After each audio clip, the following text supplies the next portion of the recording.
Alors le saut est loin d'être terminé, mais je suis en train de réaliser qu'il va vraiment être énorme. Il y a un bon 7-8 mètres, probablement 8. Bon, je suis monté au niveau de la réception du deuxième saut.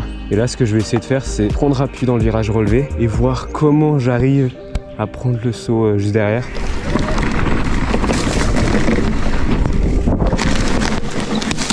Ok, je vais peut-être essayer d'aller un peu plus vite, mais je dois scrub le saut de fou, sinon...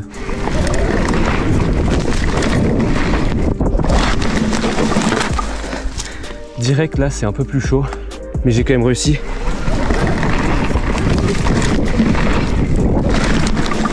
Là, c'était mieux. Ok, ouais, il faut vraiment, quand tu prends le virage relevé, anticiper et te pousser vers l'extérieur.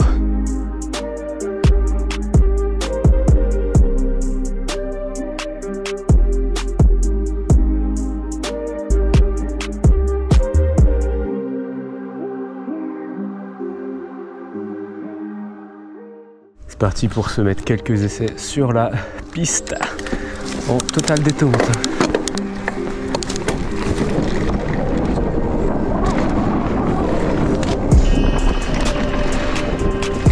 Oh mec, c'est tellement un classique, gros. Oh mec, c'est tellement un maxi classique.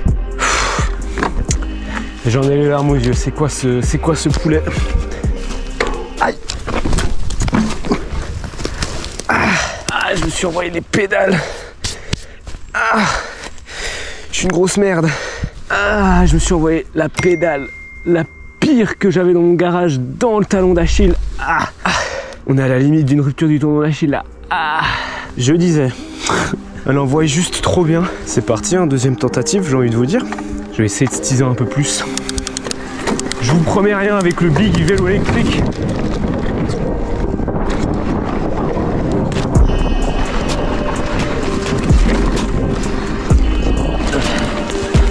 En termes de kiff, c'était quelque chose, hein. Je me suis régalé.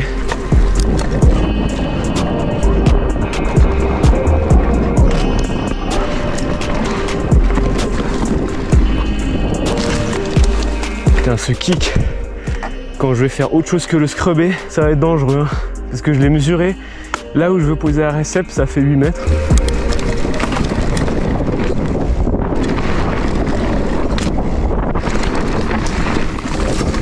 Oh là là. Incroyable, gros. Le potentiel de Steez est juste dingue. Je crois que je vais aller poser la GoPro quelque part et que je vais me filmer malgré ma dégaine de couillon avec mes godasses de marche et mes chaussettes par-dessus les pantalons. Incroyable. Ok, c'est renouveau sur du linéaire. Je crois que c'est cadré comme de la merde, mais j'ai envie de dire que ça va le faire.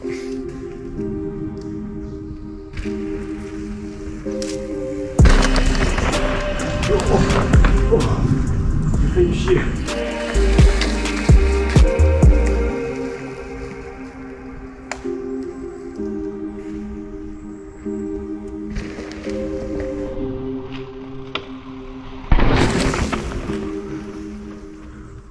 Incroyable.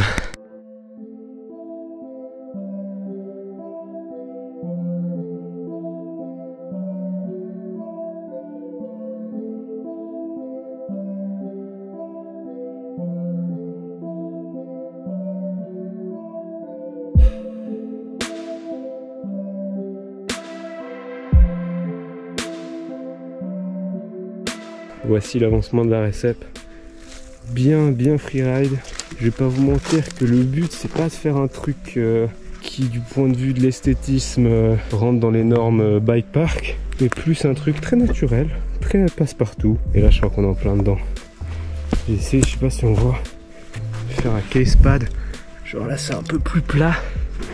Parce que je dois être honnête, ce saut, c'est un peu le saut que je sens le moins. Pas à cause de sa taille, parce que finalement, quand je me pose ici, c'est une distance qui me paraît abordable. Parce que quand je m'imagine sur le kick, j'imagine la vitesse avec. Et en termes de speed, c'est totalement correct. Mais ce qui est chaud, et je vais vous le montrer, c'est tout ce qu'il y a en amont. Donc là, vous voyez, il y a le virage relevé. On sort du virage relevé, et là, le kick tire comme ça. Genre avec un angle d'à peu près 30-40 degrés. Et le kick est moins tourné que la position de la réception. C'est-à-dire que le kick là où je suis, il tire contre l'arbre. Et donc moi ce qu'il faut, c'est que j'arrive là en étant couché. Donc je peux pas être trop proche de cet arbre. Donc il faut que je sois à peu près par là. Que que j'arrive ici et que full gaz, je monte là et que je gappe.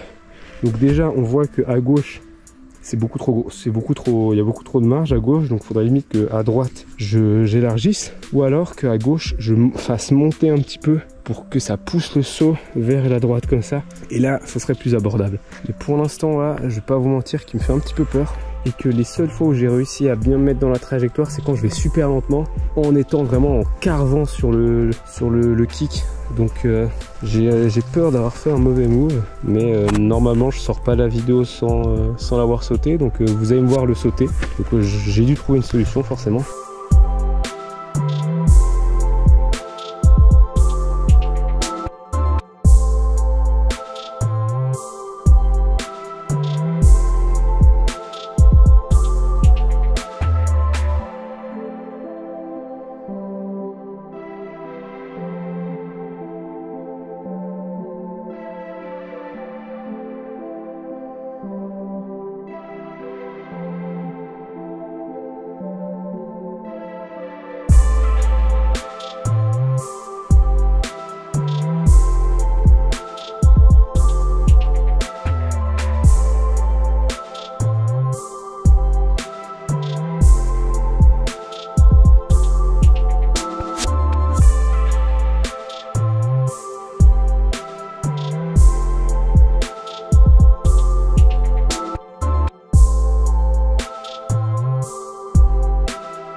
Ok, alors légère mise en contexte. Entre temps, j'ai changé la position du seau, donc je l'ai un peu tourné vers la gauche. Et puis la réception qui était entre les deux arbres à droite, je l'ai déplacée pour la mettre à gauche de l'arbre qui était à gauche. Comme ça, ça fait moins un shark fin et ça fait vraiment juste un saut tout droit en step down chill. Yeah. Ok, c'est terminé. Bon, c'est là je l'ai juste rénové. Mais pour vous, vous avez vu toute la chronologie de cette bosse. Je suis allé chercher des gros bouts de bois, des gros troncs. Je les ai empilés pour, on va dire, remettre à niveau vu que c'est sur de la pente. Et ensuite, donc ça c'est les gros machins. Après, j'ai foutu de la terre dessus. Je l'ai ouvert comme il était avant, donc un peu plus petit, on va dire, beaucoup moins kické. Et puis là, récemment, je voulais vraiment le grossir, tu vois, parce que c'était vraiment un step down. C'est-à-dire que tu sautes et dès que tu es en l'air, tu retombes, quoi. Et là, je voulais un peu avoir le feeling, si vous voyez le road gap de Morge, c'est-à-dire que le road gap est un tout petit peu kické, ce qui fait qu'au début, quand tu es en l'air, tu continues un peu à monter. Et ça donne une impression de airtime abusée. Et du coup, je voulais un peu retrouver ça, d'autant plus que, vu que la ligne juste au-dessus est pas hyper bien réglée niveau speed, je dois pédaler comme un ouf pour passer le truc. Et donc là, quand ça sera tassé dur béton, j'aurai pas besoin d'autant pédaler parce que le saut t'envoie plus loin, plus facilement vu qu'il est vraiment kické. Donc là, je l'ai testé. Malheureusement, je l'ai filmé en format vertical pour juste faire une petite story Insta, mais je vais quand même vous le mettre.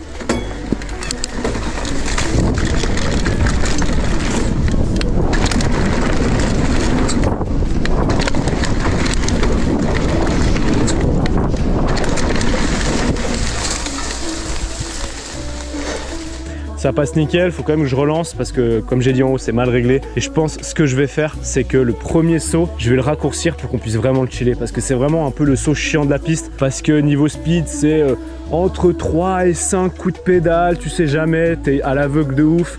Si tu te mets trop long, tu te manges un arbre. Si tu te mets trop court, bah tu t'exploses pas vraiment, mais ça fait chier. Et du coup, je vais vraiment le raccourcir pour pouvoir arriver à le sauter en 1 ou 2 coups de pédale. Comme ça, j'ai pas besoin de freiner comme un malade mental pour faire le saut d'après. Et le but, c'est d'avoir le moins besoin d'ajuster sa vitesse entre chaque saut. C'est-à-dire, hop, tu pédales pour le premier, tu touches pas au frein, tu peux sauter le deuxième sans tirer, sans le scrubber. Tu arrives dans le virage, tu essaies de pas trop freiner, puis sans freiner, tu arrives à passer le truc. Mais là, le plus dur, ça va être de supprimer, on va dire, le besoin de pédaler entre le virage et le kick. Donc ce kick là, mais ça va être compliqué. Je pense que je vais toujours avoir besoin de pédaler un peu. Parce qu'il faudrait vraiment que je fasse un virage de 3 mètres de haut ou alors que je freine pas. Parce que j'arrive trop vite pour pouvoir faire un virage à 90 degrés comme ça. Mais bref, du coup, la récep. Bon bah ça c'est juste une petite récep, hein, pas très large. Elle doit faire peut-être 2 mètres.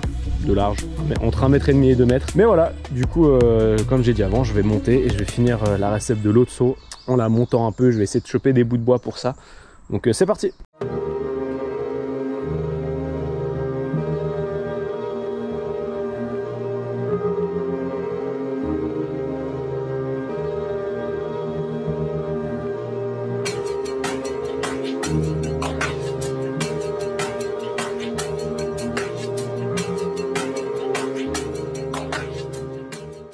Ok, recette terminée.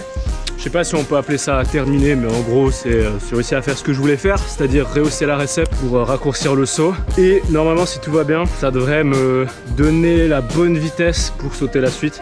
Ça m'embête un peu de raccourcir les sauts comme ça parce que j'aime bien que les sauts soient gros, quoi, voilà, tout simplement. Mais là, je pense que c'est un investissement pour que les suivants le soient encore plus, à méditer.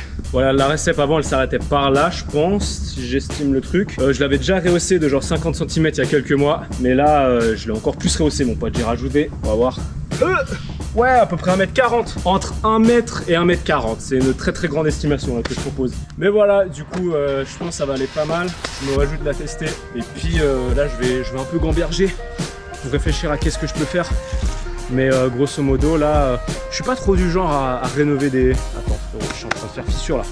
Je suis pas du genre à rénover les features parce que j'aime quand ça se fond un peu dans le paysage et à moins que le kick ou la recette soit complètement effondré ou soit complètement raviné, je laisse comme c'est, ça roule. Je veux dire, on a des gros vélos donc les imperfections on les sent pas. Et puis voilà, là il y a juste un gigatron d'arbre juste en dessous de moi là qui est au milieu de la piste que j'ai réussi à dégager mais qui est encore un peu sur la piste, mais il gêne pas plus que ça. Je vais le laisser, ça donne un côté un peu naturel, un peu bordélique. Je pense que là ce que je vais faire, et je vais faire un timelapse, c'est que je vais prendre un peu tous les trous que j'ai fait et je vais les décaisser comme un ouf, comme ça fait un peu plus discret. Et puis ensuite je vais faire comme les gardes forestiers, enfin je sais pas si c'est des gardes forestiers, plutôt des bûcherons je pense ils font quand ils traversent la forêt avec leur machine, ça laisse un gros chemin un peu où tout est écrasé et du coup ils rajoutent un peu de matière organique dessus. Je sais pas exactement les raisons, mais s'ils le font c'est qu'il y en a des bonnes, donc je pense que je vais faire ça, je vais décaisser, je vais foutre des branches dessus et puis voilà.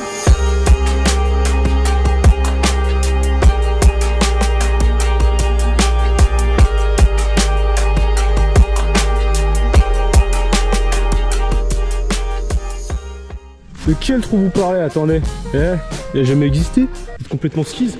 Non, en vrai, ça marche bien en fait parce qu'il y a un truc que j'ai sous-estimé, c'est la couche de loamer qu'il y a un peu partout. On dirait que c'est genre 1 cm max de brins, comment on appelle des brins de sapin? Bref, de branches, etc. Mais en réalité, sur certains endroits, il y a 4-5 cm. Du coup, tout là, j'ai prélevé. C'est plus foncé parce que la couche, elle est un peu plus humide. Mais il y a encore 3-4 cm sur certains endroits de matière organique, tu vois. Du coup, ce que j'ai fait, c'est que j'ai tout dispersé un peu, environ 1 cm partout. J'ai mis des branches, etc. Et mec, dans 6 mois, ça sera invisible. Ça, il n'y a qu'à voir. Hein. Là, hop, il y a un autre trou. Visuellement, on voit le trou, mais il a été recouvert par la végétation et tout, donc je sais pas si je vais le toucher, parce que ça veut dire que j'annule le travail qui a été fait par la nature pendant 2 ans, quoi. Je sais pas quand c'est la dernière fois que j'ai prélevé de la terre là-bas, mais ça fait déjà un petit moment. Du coup voilà, peut-être que je vais mettre du loamer un peu sur les kicks, sur les réceps, je sais pas. Les réceps peut-être parce que ça dérange pas, mais sur les kicks, ça fait quand même un peu chier, d'accord?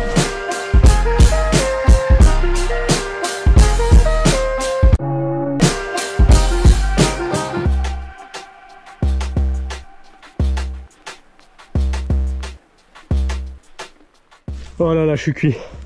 Bon, c'est peut-être pas aussi bien réussi que pour le trou parce que lui il était vraiment gigantesque. Mais là, c'est plus qu'une question de temps. Tout le bordel que j'ai mis au milieu, il va se dégrader, se biodégrader. Et puis avec le temps, ça sera comme là. Mais ça, pour ça, il faudra attendre l'été parce que je pense pas que l'hiver c'est la meilleure saison pour faire pousser un peu la végétation. On sait jamais, hein. Il y a forcément, je sais, mais il y a sûrement des plantes qui dérogent à la règle. Mais voilà. Là, c'était la petite parenthèse garde forestier, biologiste. Mais voilà, un petit room tour, track walk. Hop, j'ai fait des petites échappatoires pour l'eau. Je sais pas si ça va marcher. Là, comme ça, l'eau qui se fait la malle là, qui prend appui, hop, elle dégage un peu. Après, je sais pas si ça va vraiment marcher, mais vas-y, on s'en bat les couilles. Tant qu'il n'y a pas un gros amas ici, mais je pense que ça va être le cas. Faudra peut-être que je fasse une rigole juste là. Paf. que c'est sûr en fait. Ok, c'est la fin de cette vidéo, j'espère que vous l'avez apprécié. Prochaine vidéo, on va s'attaquer à la partie basse de la piste. Je vais shaper une nouvelle double que j'ai commencé à shaper l'hiver dernier et que j'ai laissé un peu traîner. On va dire qu'elle fonctionnait déjà bien, du coup je la laissais comme elle était, ça allait très bien. Sauf que là, je l'ai retapée entièrement, elle est devenue énorme frérot. Le kick il fait quasi de 1,5 m de haut. Du coup, je vais la shaper et la rouler dans la prochaine vidéo. Dans la prochaine vidéo, je vais aussi faire un top to bottom en POV pour que vous puissiez avoir une vue globale de la piste de manière un peu plus concrète. Comme ça fera une petite sauvegarde dans le temps pour que je puisse un peu voir l'évolution de la piste dans le futur. Bref, on se dit à la prochaine.